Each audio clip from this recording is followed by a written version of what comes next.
the Beatles must have some resonance just because their level of success, their pervasiveness, and the But if you try and talk to people in their 20s about the Beatles, it's not the same. And oddly, of course it's not the same because they didn't live through it. But they don't get the scale of it. They don't understand the phenomenon of it. No, All the musicianship, I watched the Peter Jackson Get Back thing. Oh, me too. It's unbelievable, the musicianship. When you watch McCartney sit there and just start composing Long and Winding Road, and you think, well, who's doing that now? I mean, people are. Obviously, there are brilliant musicians.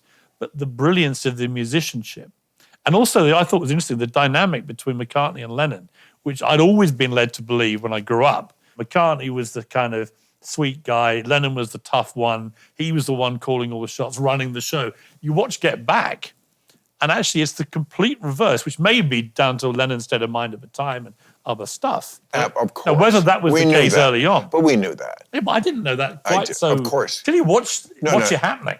Well, then you're not as much of a Beatles fan. we knew he was definitely running the show from well before that. I mean, Sgt. Pepper was his idea. Everything they were doing, John was more lazy at that point and also more on drugs, and then he met Yoko. He was other directed. He once said, Paul calls me up and he says, I've written 10 new songs and now, God damn it, now I've got to go write 10 new songs.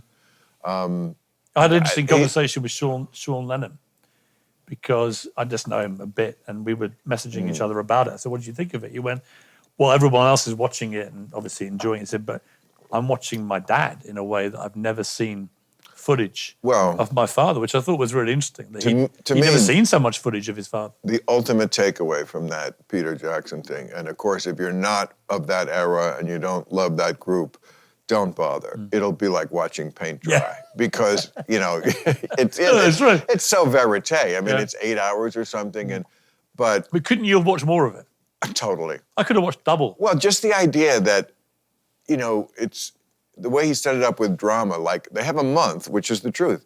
They have a month from scratch to get together at the beginning of the year and by the end of the month to have a whole new album of 14 songs and perform them. And at first, it's so desultory, and you think, how is this ever going to happen in a month? And they keep Xing the things off on the calendar, and it's like, of course they fucking pull it off, like, brilliantly.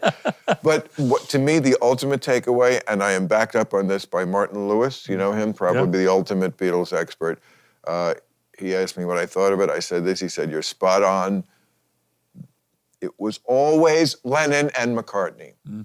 It's not anything else. I'm sorry, the other two Beatles, they're Beatles and we love them, but you could see the love affair is between Lennon and McCartney, all the interplay.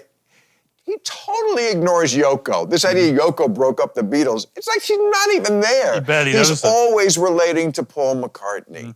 That was the original. But don't you think the simmering tension with George Harrison's interesting? Yes. Because Harrison actually did do probably arguably the best solo stuff afterwards. So he was clearly breaking out, wasn't he? Musically. He did great stuff for yes, I think through the 70s, and then he had a good album in the 80s. You can feel that. I'm a big George Harrison fan. And see, Ringo doesn't get enough credit for that, because you barely notice him.